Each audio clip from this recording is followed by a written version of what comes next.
Good evening, everyone, and welcome to the Coach McVay Show, live from the Rams facility in Thousand Oaks. I'm JB Long. The Rams are 3-0, and they are set to open NFC West competition against the also unbeaten Arizona Cardinals. Good evening, DeMarco. We having fun yet? Oh, my God. 3-0. Come on now. Undefeated. There you We're go. Supposed to go. Yeah. That's right. Bring in the head coach of the Los Angeles Rams, Sean McVay, and it just felt like SoFi Stadium was built for moments like we had over the weekend. It was special, JB. I mean, the crowd was electric. Mr. Kroenke's talked about this for the last couple years when he had this vision for the stadium, and was always talking about wanting to have a home field advantage. And golly, did we feel that yesterday? Our players loved it. Thought they did a great job delivering exciting moments for people to get excited about, and it was a big time win. It was an important game, but you got to be able to move forward, and I think we've got the maturity to do that. But that was a special day, and we definitely enjoyed it. And now we're ready to move on to the next one once I get done talking about this with you guys. No doubt. I got the headphones on listening to JB and Maurice, and I have to take them off sometimes just to hear the crowd noise. Yeah, it was deafening in there. It was great. The only thing is we just got to make sure when we show celebrities like LeBron and Dr. Dre and stuff that it's not when the offense is on the field. We'll keep getting better at that kind of stuff, but it was amazing. The stadium is awesome. The players, the way that the team played, they were awesome. And you can't ask for much more than that. And just makes you want to work that much harder to keep having those moments and sharing that with people that you care about, like our guys. In parts of 5 years now, I think that was as exuberant as we've seen you. The chase. By exuberant, you mean crazy? It's cool, though. Yeah, it was. I mean, going up the tunnel after Deshaun Jackson was a great moment. Love to hear you talk about that. But when I get home, my 5-year-old's asking me, what was Coach so excited about at the end of the first half? That's awesome. Well, I was excited because that was a big momentum shift for us. We had to end up scoring that touchdown. For them to come away with no points, knowing that we were getting the ball coming out of the half, and when I saw that, I thought to myself, what is wrong with me? But you're just in the moment. You're having fun. Guys are excited. And I certainly was excited to see them, doing so many special things. Jalen got a good key off of what they were doing. And I thought, his rush off of the edge really is what led to him missing that kick. And so that was a big time moment. We had a lot of momentum going into the half. And I thought that was really important. And then we capitalized on it coming out when they ended up doing a good job on those first two plays of that second half sequence. I know it sounds like a broken record, but man, does Jalen Ramsey bring the funk on game day? I mean, he does. It ignites everybody. It did. You know what? He's got swag too. You saw his mariachi suit or whatever. He's the only guy that could pull that off. He looked really good though.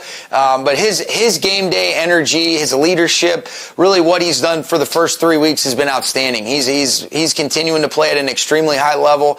And I say it week in and week out, but the amount of things that we're asking him to do is unbelievable. And his ability to handle it both mentally and physically, and then go execute, continue to be such a great leader on game day. It's been awesome to watch, and he's only getting better.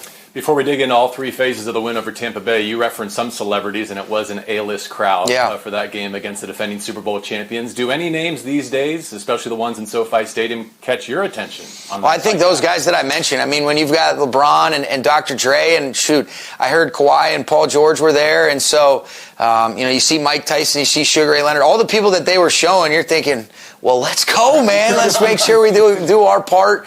But it was special. If you talk about what does a LA atmosphere feel like, that felt very LA. That's what it should be like.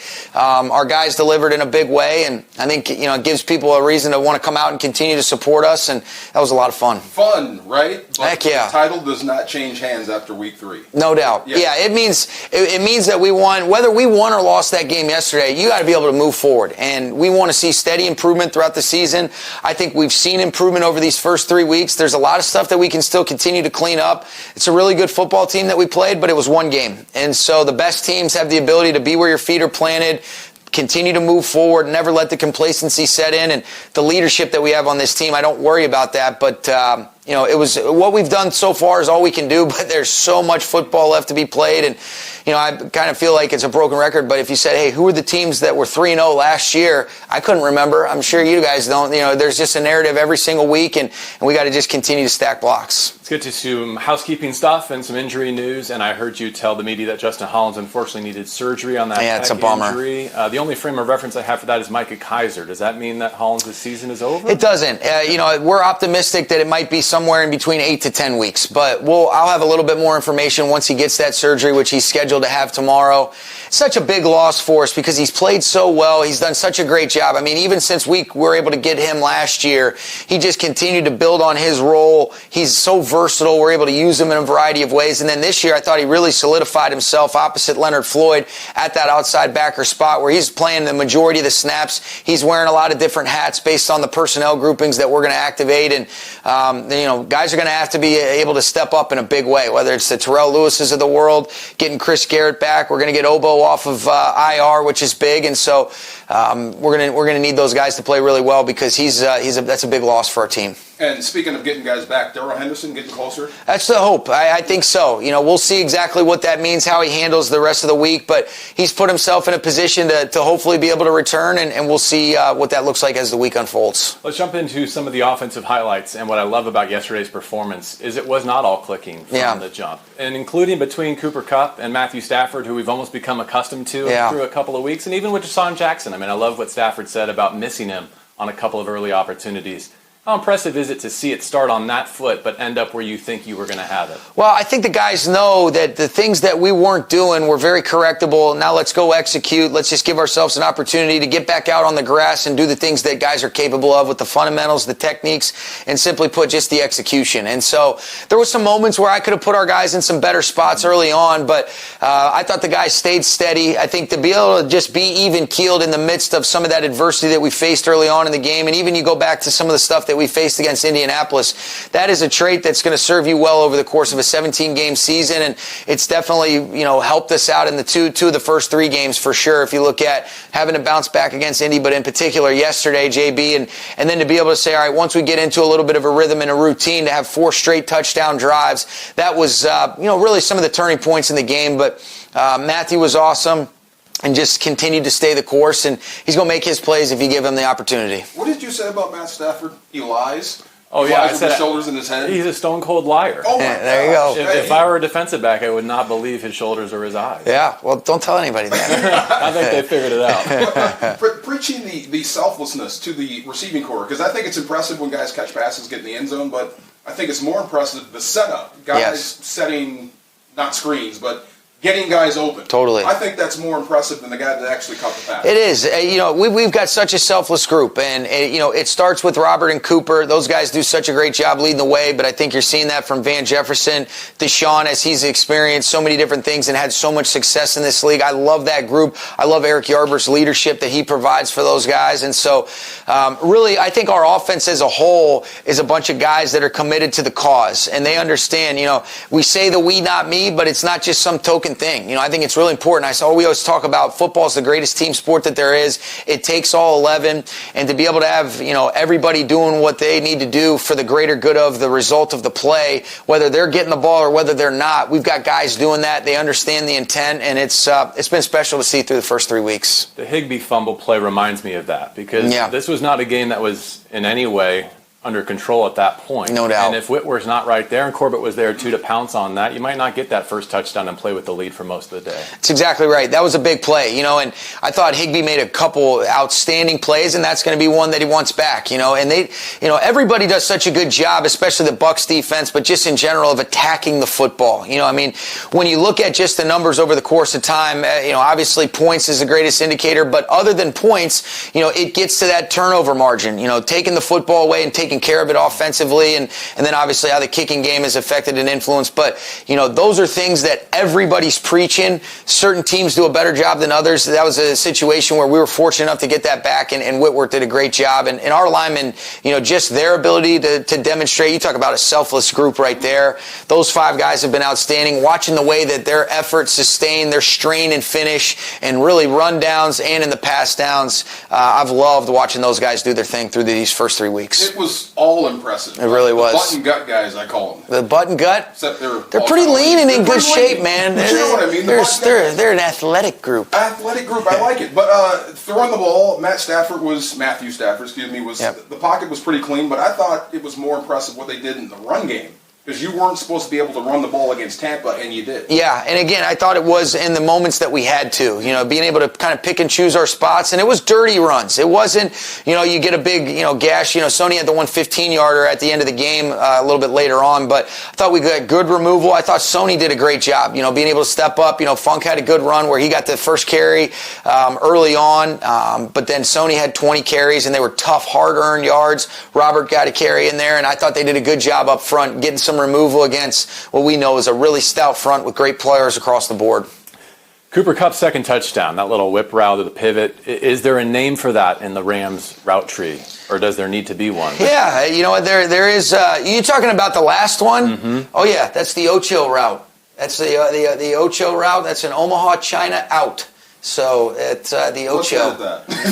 What does it take to execute that, though, in real time between the two players involved? Yeah, I think you saw it. I mean, it takes timing. It takes a great feel. I mean, that's a route that, really Cooper kind of invented that route himself. And so you got to give him the credit. Him and Matthew made it come to life. We did a great job protecting right there. But that's one of those deals where, when you've got the right kind of guys that have autonomy and ownership, they make a suggestion. Sometimes you got to see it. And we had been practicing that one. A handful of times, and Cooper's really consistently done that in practice, and it's nice to be able to see that come to life, and he did a great job on it. I just would love to see him, during the day, keep a camera on Cooper Kupp and see how he prepares. Mine's always working, man. Always working. It seems like he would drive you and a quarterback crazy. Like he's always got input. He doesn't drive me crazy at all. It's good. He keeps you accountable. It's Cooper's got too much awareness to ever drive you crazy, but he's got such a nice way about himself where great questions. He's so thoughtful. It's so important to him. It's endearing because he cares so much about it, and he wants to do whatever he can. And he's got great, insight, and he's got a great thought process in terms of when he does make suggestions or he has a thought based on what he's seeing from the opposing defense. And so, and you see the way that he's played. And then when those guys end up having an idea and they make it come to life, you're saying, maybe make sure that you listen to these guys more. We've got enough of a sample size that I'd love to hear your thoughts on moving him into the backfield and Robert Woods as well, what threat that presents. And also, I know how seriously you take self-scouting, and gun runs were not really a part of this offense in recent years. Suddenly they are. How come? Yeah, I think part of it is, we've got backs that you feel really good about their ability to execute that phase of our offense. We're in the shotgun a little bit more on some of the early downs, and so you want to make sure that you're more mindful of not having some tendencies where you're just such a high percentage of throwing the football when you're in the gun. And so you mentioned it. It's kind of just looking inward, making sure that we can present a lot of different things off of those same looks. And whether you're underneath the center or whether you're in the gun, and the gun run inventory was something that we wanted to be intentional about. Our guys have done a good job executing it, and we put a lot of work into it in the offseason, and now we're seeing it come to life. I bet that had to feel good for Deshaun Jackson to get in the end zone in Los Angeles. I think so. Yeah, no, and really, what I really liked about it was that there was no frustration from he or Matthew when we had a couple attempts, and for various reasons, we were just missing on it, stayed the course, and third time's a charm, like they say, right? No doubt, yeah. The guy can still run. He can still roll, man. It's fun. Let's get to some defense, and I felt like that was one of the most physical games I've seen the Los Angeles Rams play, and we've talked about kind of making them snap it again in those tight red zone situations, but they did it on the full field yesterday. There were a couple of maybe should have been chain mover plays earlier in drives that Jalen Ramsey makes a hit, Justin Hollins makes a hit, and they have to punt instead. Yeah, big time. I mean, I thought they came out with great energy from the jump, especially when we were stalling offensively, for that to never get to a situation where they were coming away with points. That was so big. You talk about both phases picking one another up, and really in the kicking game also, but the offense, defense supporting one another. I thought yesterday was a great complimentary example of when we were off to a slow start offensively. Our defense did a great job of kind of picking up the slack, but they were hitting, they were flying around, they were playing as one. And really, when you look at the way that this Bucs offense has been able to throw the football, the way Tom's seeing the field, the different guys that they can activate in the pass game, even without Antonio Brown, I have tremendous respect for Mike Evans. Godwin is, I think, one of the better players that people don't talk about enough in this league. Gronkowski's still making his plays. Brait is a problem. And then you add Gio Bernard, and Fournette's made some things happen in the pass game. So they've got skill players all over, and they got the guy that's done it as well as anybody, being able to make those decisions, and he's throwing the ball accurate, great anticipation. And so I thought our defensive coaches and our players did a great job executing against a really tough outfit, and they were instrumental in the win yesterday. See, I thought the defense showed those guys the proper amount of respect. When you respect them, you hit them. Yeah. Nick Scott is a missile. He is. Terrell Lewis with the shot on Gronk. I've never seen that many splatter jobs in a game where you don't see flags. Yeah, it was all good legal shots. That's exactly right, DeMarco, and I think you just said it best. And that's what we were pleased about. I never want to see guys get injured, and neither do our players. But you want to be a physical outfit that's doing it within the parameters of the way that the game is officiated and while still being smart. And I thought we did that. We were physical, we were violent, but it was legal. And that's an important part of it. The good teams don't beat themselves. And that's where we haven't done that. We had the one example the previous week where Kenny ends up losing his cool a little bit, and I love the way he responded. He took accountability and ownership, and I thought he responded in a big way. He had great energy, and he was all over the field yesterday. Yeah, I'll have what he's having. How about running through a blitz pickup to get to Tom Brady? That was great. He ended up, the back might as well not have been there. He did a great job going right through him, being able to finish the play, and then, you talk about when you arrive violently. You felt him all day, and his energy, it was great. Am I wrong for thinking there's more there with him? I think he's only going to get better. Yeah. I just think you could just see the confidence. Looking at what he did last year, he was able to build on a lot of that momentum, the confidence that he was able to build from the success he had, and I think he's only playing better. Chris Shula does such a good job with that group, being able to allow them to go out there, play with a quieted mind. Troy Reeder continues to do a nice job with the snaps that he's playing, and I really like where Kenny's at, and I thought he did a great job yesterday. I thought it was his best game yesterday as a Ram. Back to Lewis for a second, especially now knowing the situation with Hollins. What a journey he's had this last month from preseason 3 at Denver, where it felt like things were very uncertain coming into this year, to, did he turn a corner in terms of his confidence in his physical ability right now? It's a great thing, because I'm not... I don't understand the intricacies of everything that he's battled through, but I know it's been a lot. And for him to have the mental toughness, the persistence, the resilience to be where he's at right now is one of those feel-good stories that you want to just continue to see it build. And so he played the most snaps that he's ever played as a Ram in a game yesterday. I think he was feeling good. I think he can build on that. But, you talk about a guy that's really had to persevere through a lot of adversity and some unfortunate setbacks that are really just a result of, sometimes my body's just giving me some issues, but he's been unflappable. He's kind of been steady. I think he always had a belief that, hey, I'm going to get out there and play, and he's doing a good job so far. With respect to Hollins, when Floyd and Lewis get off the bus, my goodness. Right? Scary Hollins off looks the bus. good, too, getting off the bus. Who's that? Hollins looks good getting off the bus. You know what I'm saying? But these guys are huge. They're giraffes out there. And speaking of that, Leonard Floyd keeps getting better and better and more intense. He does. And he's played through where, he's so tough. He's such a... I think he's a warrior, man. This guy is just the epitome of a great competitor. If you look at what it looks like to play with a relentless effort, passion, consistency, snap in and snap out with that motor that just feels like it's never ending, watch 54. He's such a stud. I love the way he competes. I love being around this guy, and he's what you want in a Ram. He didn't know he got the sack when he got the sack. He was just going through the play. Yeah, he had to look, I got a sack. Yay! There you go. We'll take it, man. That's right. Speaking of sacks, I had to kind of sense what it felt for Aaron Donald to get Tom Brady finally and match the modern Rams sack record. I know there's still so much to come for Aaron, but I was laughing because it's never easy with TB12, right? Like in that moment, you're thinking about the tuck rule, and even last year where he catches his own pass and throws it downfield again, and the NFL has to change the rule. But that was a major turning point, and when they did get it correct on the field, it took them out of field goal range. Yeah, it was big. To be able to make that play, force them out of field goal range, where there's points at stake. This guy's he's the ultimate finisher. He's the closer. He did that against Indy the previous week, and he comes through at the most important times, and that's what great competitors do. He just is always delivering. And again, like I was saying about Leonard Floyd, Aaron Donald is the epitome of it. And really, when you look at our team, our guys play hard.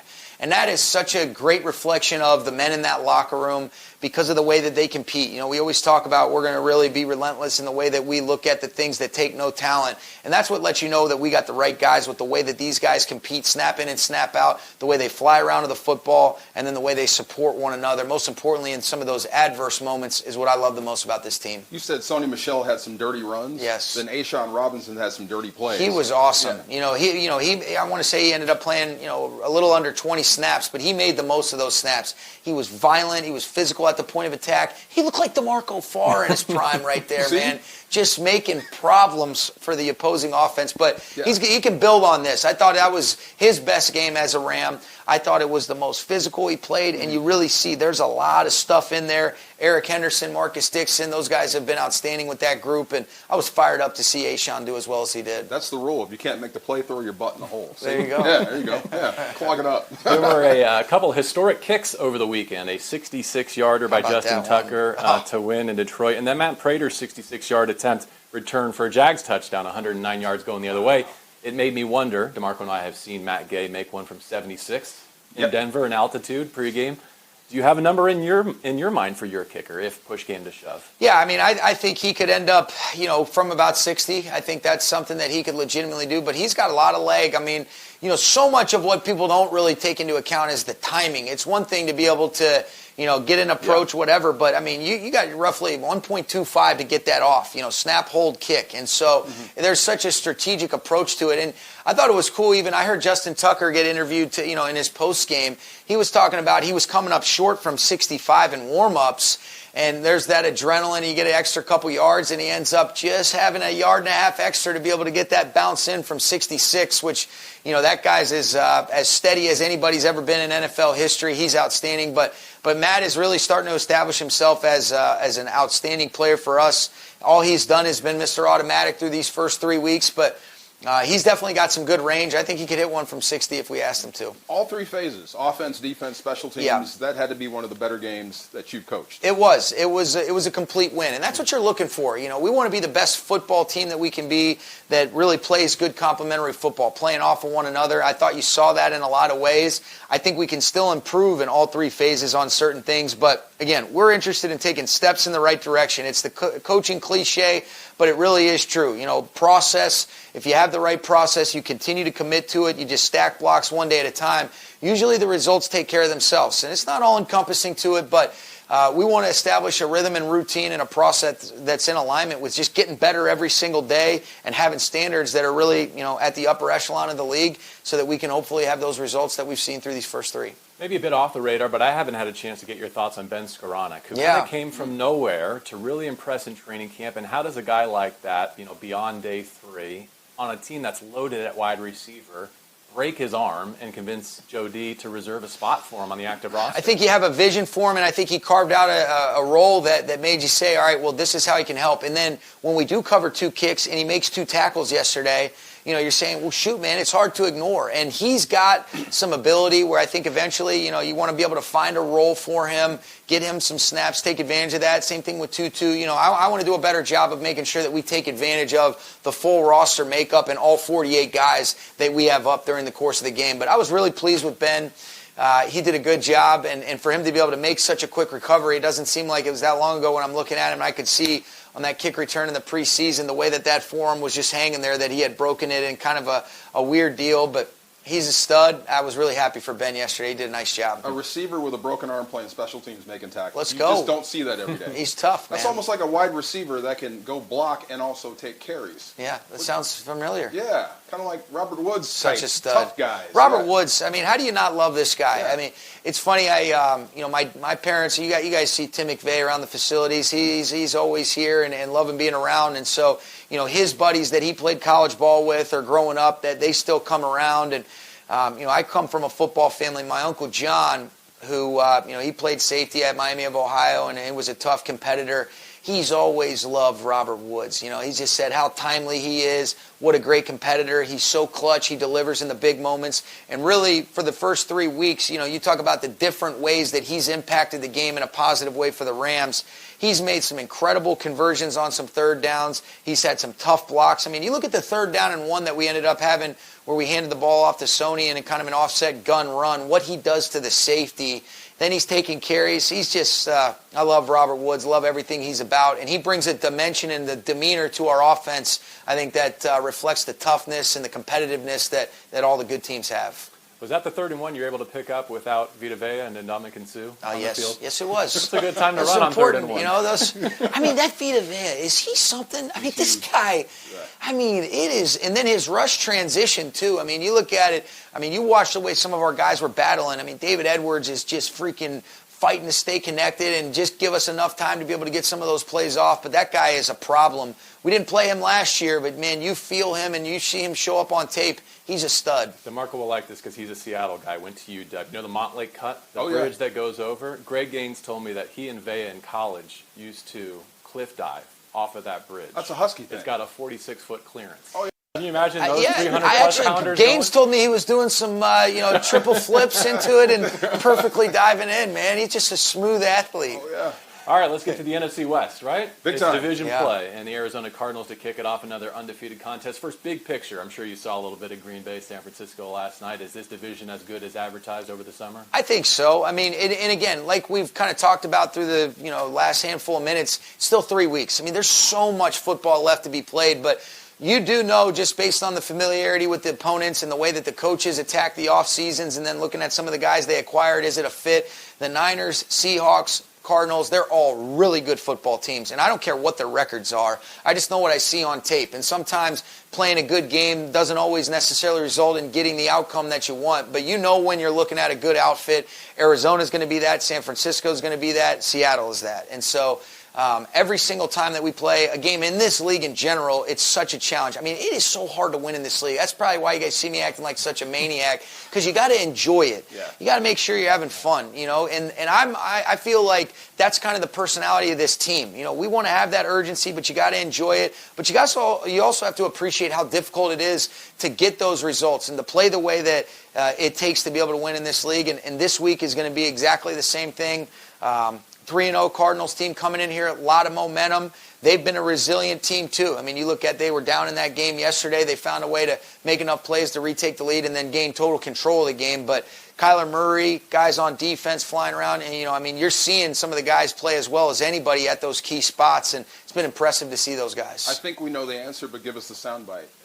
I think you would love to play in this division because it's so stacked. Yeah. I think you want to play in the most competitive division in football. I think that's what you love about the NFL. I joke and say, I'd rather not be in it, but I don't really mean that. I mean, you love it. I mean, the competition brings out the best in everybody. That's why people love the NFL so much, is because every single week there's one of those games that, you think somebody's going to beat somebody. You say, can you believe that happened? And you're saying that so much. Or these games come down to the wire. You alluded to the Packers-Niners game. I mean, what a great back-and-forth battle between two really good teams. Looks like the Niners, they hit Juszczyk, they take the lead, there's not much time, and then Rodgers rips your heart out. And he just makes some unbelievable plays to Devontae Adams. Crosby comes through in a big moment, and that's what you love about the NFL. And I prefer not to have games like that as a coach, so that I have, so I don't give myself a heart attack. But it is fun, and this week's going to be a great challenge for us. The Cardinals are familiar in a lot of ways, but they're also different, especially when you look at them on defense. And I appreciate what they did to layer in some veteran presences to their locker room, just like the Rams did here with Deshaun Jackson and others. Yeah, they did. And again, I'll really start to dive into these guys as soon as we really finish up. That kind of usually represents the culmination of the previous game, and then you move forward and you start your Arizona prep. But we all know what a great player Watt is. It's well documented what Chandler Jones did in the first week of the season against our really good Tennessee Titans team. They've added some veteran presence on the back end. Budda Baker has established himself as one of the, if not the premier safety in this league. I think Byron Murphy's playing better and better. They've got two young, physical, fast, hit-and-run linebackers. Jordan Hicks is a guy that doesn't get enough credit. So this defense is going to be a challenge. Coach Joseph does an excellent job of applying pressure to you, very similar to what Coach Bowles does. And we're going to have to be ready and have to be on the screws to play well offensively. Excitement's fine by a coach. Yeah. You can have fun. Yeah. Just don't pull a hamstring. No doubt. Yeah, we need you. Well, if I do pull a hamstring, who gives a crap about that anyways, right? I'm not playing. I just look like a nana running down there. Right. New IR rules, you can be back sooner. That's true. That's exactly right. Good to see you smiling. Good to see you healthy. Appreciate that. Keep going crazy. Maybe I'll just take Tuesday and Wednesday off again this week. Nope. No, I'm not going to do that. Sean, thank you for joining us as always. Have a great week ahead. Appreciate it, guys. All right, for DeMarco Farr, I'm JB Long. This has been the Coach McVay Show. Thank you for being with us.